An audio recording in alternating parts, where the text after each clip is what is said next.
రామ చక్కని సీతకి అరచేత గోరింట ఇంత చక్కని చుక్కకి ఇంక ఎవరు మొగుడంట.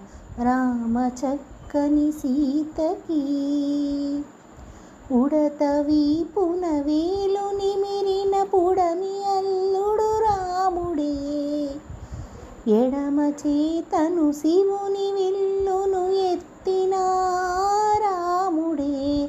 ఎత్తగలడా సీత జడను తాళి కట్టే వేళలో రామ చక్కని సీతకి.